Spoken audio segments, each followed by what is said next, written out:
Kelompok relawan pendukung Presiden Prabowo Subianto dan Wakil Presiden Gibran Rakabuming Raka akan membentuk tim siber untuk melawan narasi fitnah, disinformasi dan kebencian terhadap program makan bergizi gratis. Selain itu, relawan juga akan mengawal Satuan Pelayanan Pemenuhan Gizi atau SPPG di sejumlah wilayah. Nantinya relawan akan menampung laporan dari masyarakat dan disampaikan ke pihak berwenang. Untuk mengulasnya lebih dalam, kami telah bersama juru bicara Jaringan 98, Riki Tamba. Terima kasih Bang Riki untuk waktunya di Jawa Post TV. Selamat malam pemirsa Jawa Post TV. Assalamualaikum warahmatullahi wabarakatuh. Ya, Waalaikumsalam warahmatullahi wabarakatuh. Ya, Bang Riki, apa alasan utama kelompok relawan membentuk tim siber ini? Ya, karena kami melihat ancaman terhadap program prioritas Pak Prabowo, khususnya makan bergizi gratis ini semakin mengkhawatirkan. Jadi disinformasi, fitnah kebencian yang dilancarkan, itu justru dari amplifikasi-amplifikasi yang dilakukan, itu lebih berbahaya daripada berita bohong itu sendiri. Jadi kami menganggap bahwa sudah waktunya sekarang seluruh relawan Prabowo Gibran, khususnya kami yang tergabung di Jaringan 98, yang bergabung dalam Aliansi Indonesia Raya Air, untuk membentuk tim siber.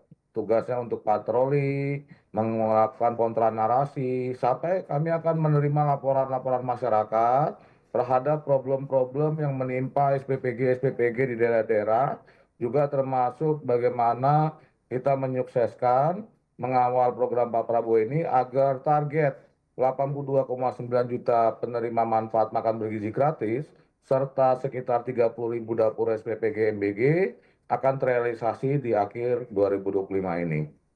Ya, sebenarnya seberapa serius ancaman disinformasi terhadap program MBG? Ya, karena banyak orang yang tidak ingin Pak Prabowo sukses. Banyak orang yang tidak ingin program makan bergizi gratis yang justru sangat diterima dengan riang gembira oleh jutaan masyarakat, khususnya di pelosok pedesaan, daerah terpencil, dan lain-lain. Jadi banyak orang yang melontarkan fitnah, kabar bohong, dan lain-lain, bahkan mengamplifikasi misalnya problem-problem hingga lebih hiperbolik, hingga lebih tidak memberikan solusi, tapi justru memperkeruh suasana. Kita tidak menafikan bahwa masih banyak problem dalam tata kelola makan bergizi gratis. Kita tidak menafikan bahwa masih banyak problem misalnya salah kelola sehingga terjadi keracunan dan lain-lain. Tapi bagi kita, Jaringan 98 dan Aliansi Indonesia Raya, yang harus kita pikirkan adalah bagaimana program yang diterima dengan baik oleh jutaan masyarakat, khususnya ibu-ibu dan anak, ini justru harus ditemukan solusi, pembenahan, dan lain sebagainya. Ini juga menjadi concern kami, bukan hanya melakukan kontra narasi, tapi kami juga akan memberikan masukan-masukan, bahkan melakukan controlling hingga tingkatan bawah apabila ada problem-problem laporan dari masyarakat tentang keluhan-keluhan yang ditemui di dapur-dapur SPPG MBG. Ya, kemudian bagaimana mekanisme kerja tim siber dalam membedakan antara kritik konstruktif dengan fitnah ataupun hoax?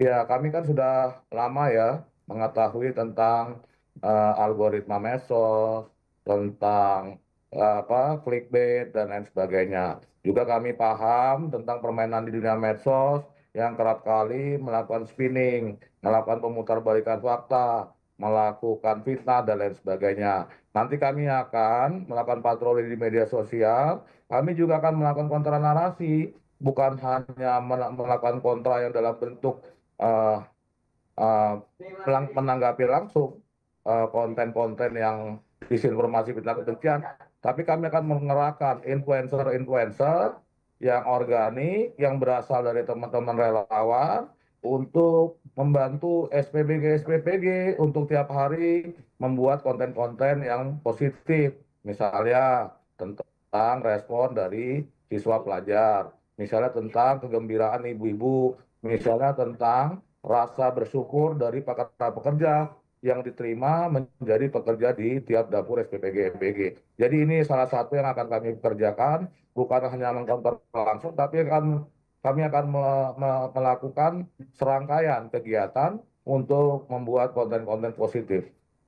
Apakah tim siber ini akan bekerja sama dengan lembaga pemerintah seperti Komdigi dalam menangani penyebaran berita palsu? Ya, relawan kan secara mandiri, militan gotong royong akan bekerja. Bahwa nanti misalnya ada kolaborasi baik dengan Komdigi, baik dengan Badan Komunikasi Pemerintah, baik dengan misalnya pihak kepolisian dan lain-lain, itu pasti akan terjadi dengan alamiah. Ya, bagaimana relawan memastikan aktivitas tim siber ini tidak melanggar kebebasan berpendapat di media sosial? Tidak ada ya, tidak ada kami misalnya melakukan membatasi kebebasan berpendapat karena itu adalah prinsip demokrasi yang harus kami jaga. Yang kami lawan adalah disinformasi, fitnah kebencian, dan juga rezim clickbait yang digembar-gemborkan khususnya di beberapa aplikasi yang isinya sebenarnya cuma echo chamber, berputar-putar berdengung di sekitar situ saja, tapi apabila itu dikutip, diamplifikasi dan lain sebagainya, itu akan menjadi masif dan justru semakin didapatkan oleh masyarakat di akar rumput. Ini keresahan yang kami terima di bawah, bahwa memang masyarakat melihat terlalu banyak sekarang disinformasi fitnah kebencian terhadap makan bergizi gratis. Bukan hanya makan bergizi gratis, bahkan memfitnah Pak Prabowo. Bahkan misalnya sampai bilang genosida lah dan lain sebagainya. Ini kan hal yang sebenarnya tidak masuk akal kita. Jadi demokrasi adalah prinsip yang harus dijaga oleh Jaringan 98. Jadi mohon maaf, orang-orang yang melakukan DFK itu justru bukanlah orang yang dulu memperjuangkan kebebasan berpendapat sekarang. Kalau saya dulu sudah biasa keluar masuk penjara, diburu, dibunuh, diancam dibunuh, dibuang, dibunuh itu sudah biasa. Justru kita sangat menjaga, justru mereka itulah yang tidak menjaga kebebasan berdemokrasi. Demokrasi itu kan ada ukuran-ukurannya. Ukuran-ukurannya adalah kebenaran, data ilmiah, faktual, dan juga harus menghargai orang lain. Dan jangan sampai menimbulkan misalnya kerusuhan-kerusuhan yang itu bisa menyebabkan keretakan dalam hal kita berbangsa bernegara. Apa strategi utama yang akan digunakan untuk melawan narasi negatif? Apakah dengan edukasi publik, klarifikasi data, atau langkah hukum? Ya, dari dulu kami adalah organisasi yang percaya bahwa literasi digital itu harus terus dikembangluaskan. Yang menjadi sekarang fokus kami ke depan adalah memproduksi konten-konten khususnya agar Gen Z Alpha, di mana itu adalah pengguna terbesar dari media sosial, itu mampu menerima konten-konten positif tentang makan bergizi gratis. Terlebih memang kan generasi Alpha nih, pelajar-pelajar SD, SMP, SMA yang banyak menerima sama ibu hamil ya, yang banyak menerima makan bergizi gratis. Kalau dari saya sendiri sejak awal makan bergizi gratis 6 Januari 2025 di launching, itu saya sudah melakukan monitoring khususnya di Tasikmalaya, di Garut dan lain-lain. Dan yang saya temui itu berbeda faktanya dengan yang digembar-gemborkan oleh kaum penyebar disinformasi fitnah kebencian. Bahkan orang tua, misalnya tukang sayur, tukang buah-buahan, tukang ayam, tukang telur di bawah itu sangat senang karena perputaran multiplier efek dari makan bergizi gratis ini sekarang sudah lebih dari 70 triliun. Diharap di akhir tahun bisa sampai menyerap 200-an triliun. Bahkan tahun depan sudah dialokasikan oleh Pak Prabowo itu sebesar 335 triliun. Artinya perputaran uang di bawah bukan hanya soal bagaimana pelajar mendapatkan makanan, tapi supply chain, pasokan produksi dari mulai ayam, telur, sayur, beras, dan lain-lain, itu akan mampu menghidupi masyarakat di bawah. Bahkan dalam kalkulasi teman-teman pakar, itu tiap desa nanti akan mampu terakumulasi 8 sampai 10 miliar dari perputaran dapur-dapur SPPG MBG yang nanti akan ada di sekolah-sekolah di tiap desa. Seberapa besar peran relawan di tingkat daerah dalam mensosialisasikan kebenaran informasi terkait program MBG, Bang Riki?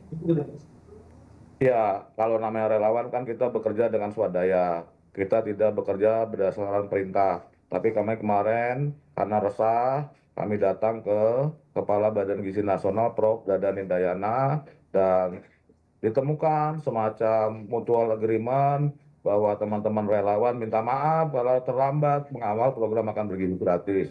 Tapi yakinlah teman-teman relawan bahkan sampai ke daerah begitu berita termasuk di Jawa Post TV ini tersebar, saya yakin akan langsung bergerak melakukan patroli, memproduksi konten-konten positif, dan melakukan kontra narasi terhadap disinformasi fitnah kebencian.